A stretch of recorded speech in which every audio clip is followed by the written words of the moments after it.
Assalamualaikum warahmatullahi wabarakatuh. Di sini saya akan mempresentasikan tentang implementasi Google Classroom dalam meningkatkan pembelajaran fisika di SMA atau MA.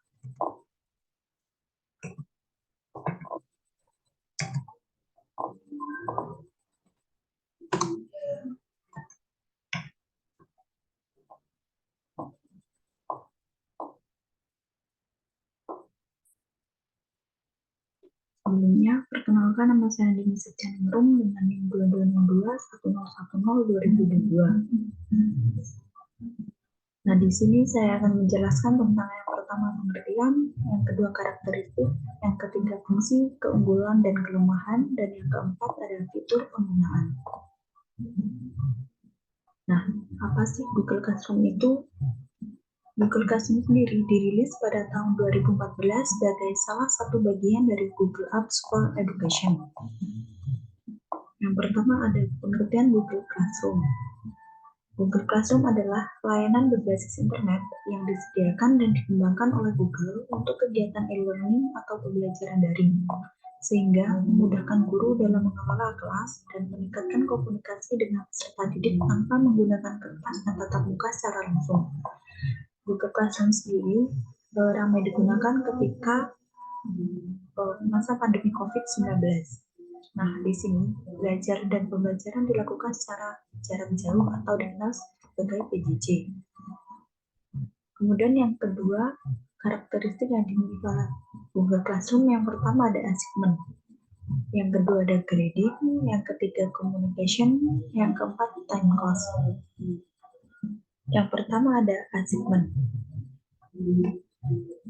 Nah, achievement ini penugasan disimpan dan dinilai pada rangkaian aplikasi produktivitas Google yang memungkinkan antara guru dan siswa dapat berkolaborasi sehingga guru dapat memilih file yang diserahkan untuk dilakukan penilaian ataupun diperlakukan sebagai template sehingga siswa dapat mengedit salinannya sendiri dan kemudian kembali ke nilai kelas untuk membiarkan siswa dapat melihat ataupun menyalin materi yang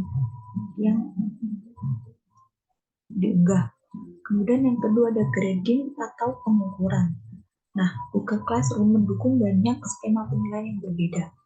Guru memiliki pilihan untuk melampirkan file tugas sehingga siswa dapat melampirkan file tugas tersebut. Yang ketiga ada communication atau komunikasi. Nah, di sini Google Classroom bersifat interaksi, di mana di sini interaksi dilakukan secara guru dan murid dapat berinteraksi secara langsung, seperti guru memposting informasi ataupun mengupload materi yang akan disampaikan. Kemudian ada time cost atau menghemat waktu. Nah, di sini Google Classroom memiliki fitur time cost, yaitu seorang guru dapat menambahkan siswa dengan memberi siswa kode untuk bergabung ke dalam kelas tersebut, sehingga guru yang mengelola beberapa kelas dapat menggunakan kembali pengumuman, informasi, ataupun mengupload tugas dan pertanyaan yang ada di kelas lain. Kemudian ada arsip course atau arsip program. Nah, di sini Google Classroom memungkinkan instruktur untuk mengarsipkan kursus pada akhir masa jabatan atau tahun saat kursus diarsipkan, sehingga situs tersebut masih tetap bisa dijangkau dan materi yang diupload tadi bisa diakses kembali. Kemudian ada mobile application ataupun aplikasi dalam telepon genggam. Nah, di sini aplikasi seluler Google Class yang diperkenalkan pada bulan Januari pada tahun 2015 silam yang tersedia pada perangkat iOS ataupun Android, yang membiarkan pengguna dapat mengambil foto ataupun mengunggah tugas pada file aplikasi lain. Kemudian yang terakhir ada privacy. Nah, di sini Google Classroom berbeda dari aplikasi Google lainnya. Google Classroom tidak menampilkan layanan iklan sehingga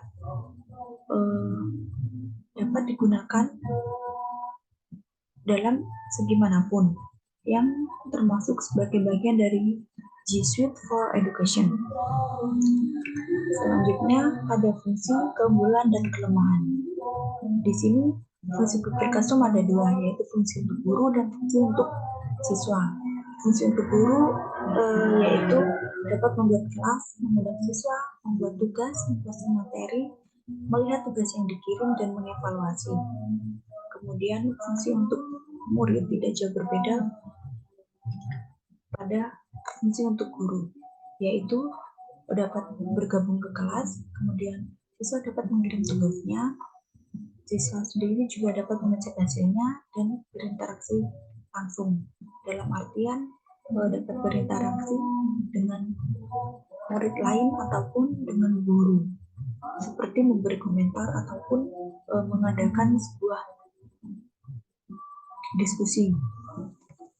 Kemudian Google Classroom sendiri memiliki kelemahan, yaitu pada koneksi jaringan. Nah, seperti contoh, ketika pada saat di desa ataupun di tempat-tempat yang susah sinyal, maka Google Classroom sulit untuk dijangkau. Sehingga Google Classroom sendiri membutuhkan sebuah jaringan yang maksimal sehingga dapat dijangkau. Kemudian bersifat individu, artinya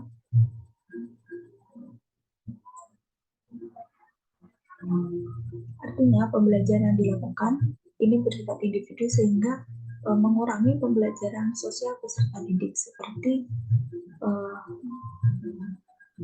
kurang interaksinya terhadap siswa yang lain. Dan yang terakhir ada minim pengetahuan. Nah, di sini apabila peserta didik tidak kritis dan terjadi kesalahan materi akan berdampak pada pengetahuannya. Kemudian selain kelemahan, Google Classroom juga ada kelebihan. Yang pertama, mudah digunakan, dapat dijangkau dimanapun dan kapanpun. Kemudian hemat waktu, Google Classroom sendiri dirancang untuk menghemat waktu. Kemudian yang ketiga, berbasis cloud. Nah, Google Classroom sendiri menghadirkan aplikasi yang profesional dan otentik. Kemudian yang keempat, fleksibel dan dapat dijangkau di lingkungan online manapun. Dan yang kelima, gratis.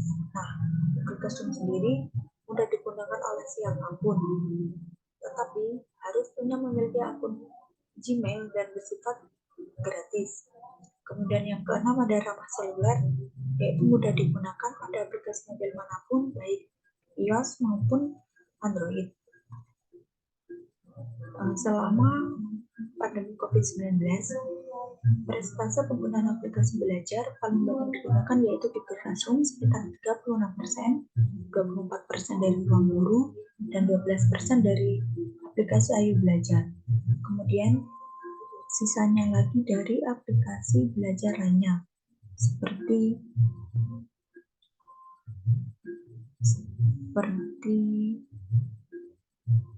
Uber, kemudian dan lain sebagainya. Yang keempat ada fitur penggunaan. Nah, bagaimana sih cara menggunakan Google Classroom?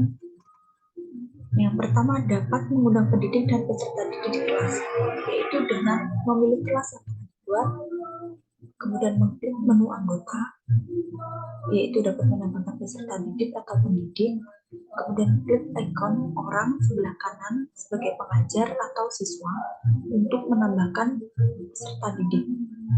Kemudian yang terakhir, memasukkan email belajar.id ataupun email pribadi pendidik atau peserta didik, kemudian klik undang. Nah, kemudian nama tersebut akan muncul. Dan yang kedua ada membuat penugasan atau mengaturkan materi di kelas. Yang pertama dengan memilih kelas yang dibuat, kemudian memilih tugas kelas di Google Classroom, kemudian yang ketiga ada mengklik tanda buat dan pilih materi, yang keempat mengisi atau membuat materi yang diinginkan. Setelah selesai bisa langsung diposting atau menyesuaikan jadwal, baik jadwal dari kelas lain ataupun jadwal kelas hari itu, sehingga Google Classroom. Selain itu, Google Classroom juga dapat disimpan sebagai draft. Setelah materi diposting, dapat disimpan sebagai draft untuk keperluan ataupun materi kelas lanjutannya. Nah, sekian presentasi dari saya. Apabila ada salah kata, mohon dimaafkan. Sekian, wassalamualaikum warahmatullahi wabarakatuh.